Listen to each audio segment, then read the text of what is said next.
بخاری صاحب، ہم بریک سے پہلے بات کر رہے تھے جس طرح سے جنرل باجوہ کی اور فیض حمید کی 2017 میں جب ٹاپ سٹی والا معاملہ تھا، فیض آباد والا معاملہ جب ہوا اور جنرل فیض کے بارے میں بہت ساری چیزیں سامنے آ گئی تھی، بڑے سیریس قسم کے تب بھی کرپشن کے الزام تھے ان پر، لیکن انکوائری بھی ہوئی.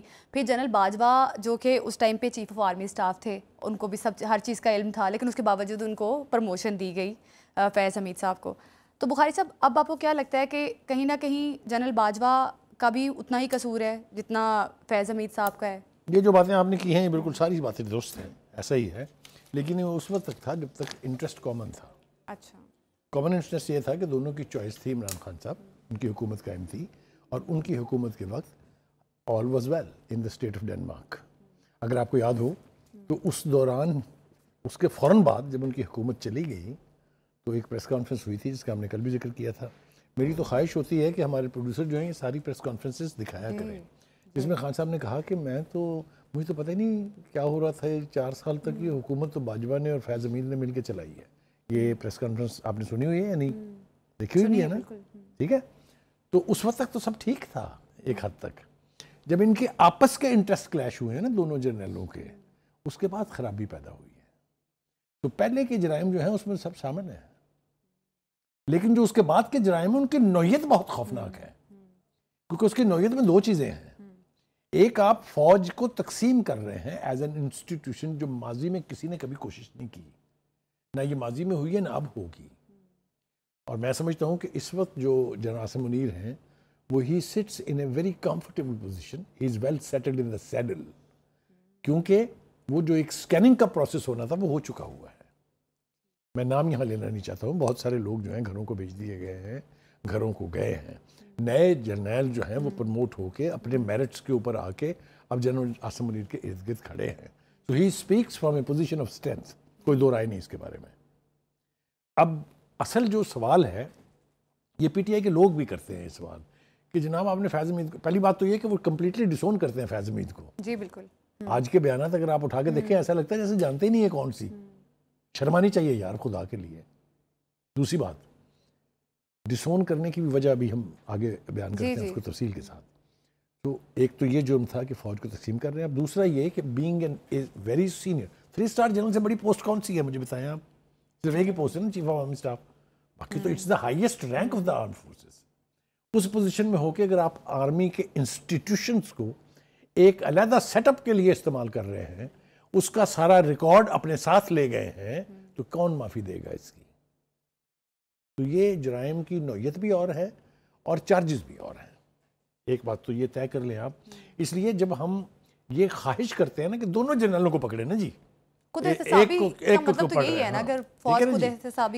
اگر پکڑے بھی جائیں گے جنرل صاحب تو وہ اپنے ان جرائم کے لیے پکڑے جائیں گے، ان جرائم کے لیے نہیں جو اس جنرل صاحب نے کمٹ کیے ہیں، وچ از ویری انفارچونیٹ.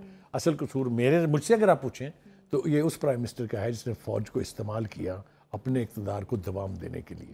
یہ ایک بحث سیریس بحث ہے، ہم کسی نہ کسی پروگرام میں اس کو کریں گے. ایسی بہت ساری ایون ایگزامپلز ہمارے پاس موجود ہے. ظہیر الاسلام دیکھ لیں آپ، یا جنرل پاشا دیکھ لیں.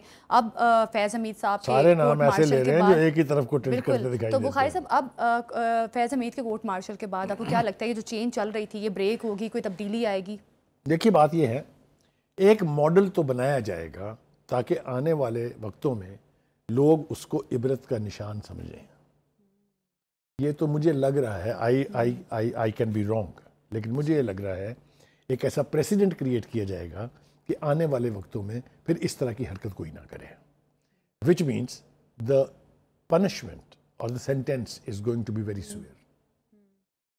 میری بات سمجھ رہی ہیں آپ؟ دوسری بات، اب اصل بات یہ ہے کہ ہم یہ دیکھیں کہ یہ جو مذاکرات کی بات چل نکلی ہے اس میں کس کو کیا ملے گا. ٹھیک، پی ٹی آئی کی کیا گینز ہوں گی، حکومت کی کیا گینز ہوں گی، یہ میرے خیال سے ڈٹرمن کرنا بہت ضروری ہے. پہلی بات تو یہ ہے کہ اگر یہ کمیٹی کے مذاکرات حکومت کے ساتھ کامیاب ہو جاتے ہیں، فرض کر لیجئے، اور مہاتما خان کہتا ہے گیٹ لاسٹ، مجھے نہیں قبول ہے آپ کا کر کے، کیونکہ ایسا وہ 4 مرتبہ کر چکے ہیں اور کوئی بھی اب ان کی گارنٹی دینے کے لیے تیار نہیں ہے، نہ ملک میں نہ ملک سے باہر.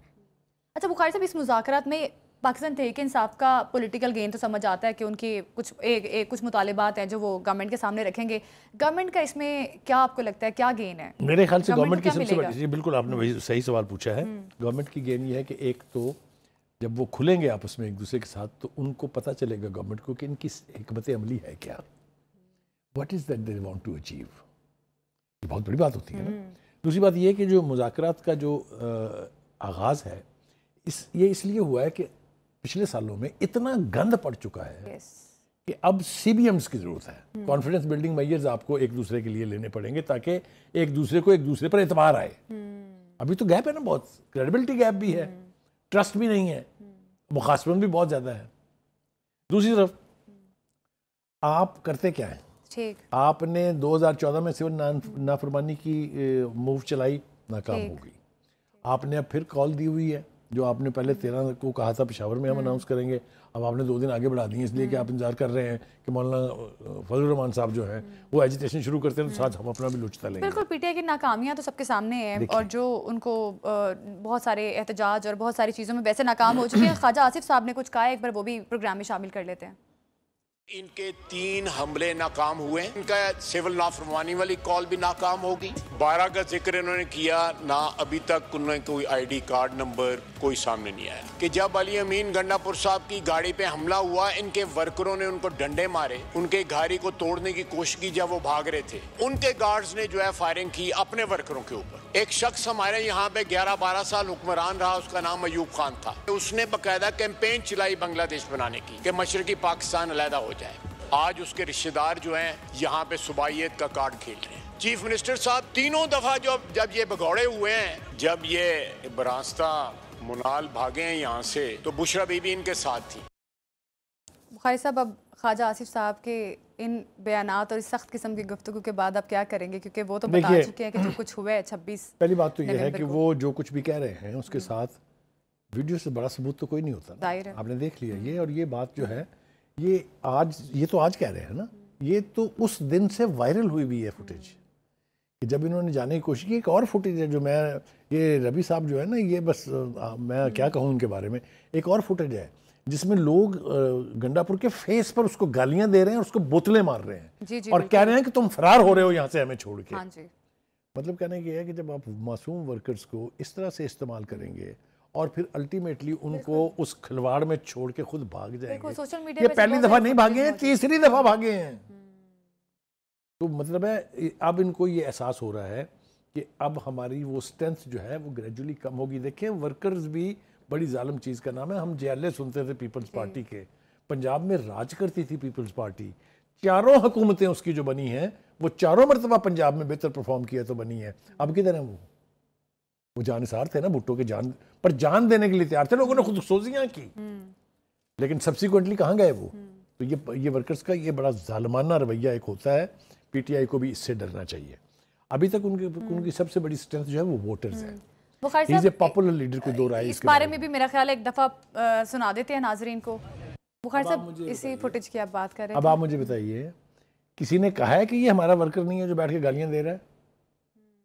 تو لوگوں نے جب دیکھا کہ لیڈرشپ فرار ہو رہی ہے تو ریئیکٹ کیا انہوں نے. اینی وے, یہ تو ہو گیا. دیکھیں جناب, گزارش یہ ہے کہ اب جو کمیٹیاں بنائی جا رہی ہیں, اگر یہ کمیٹیاں وقت سے بن گئی ہوتی تو نہ 9 مئی ہوتا, بالکل نہ 26 نومبر ہوتا. بالکل, بانی پی ٹی آئی کو اس آپشن پہ پہلے غور کر لینا چاہیے تھا کہ پارلیمنٹ والی آپشن دیتے پاکستان تحریک انصاف کے رہنماؤں کو اور بہتر حکمت عملی سے آگے بڑھتے.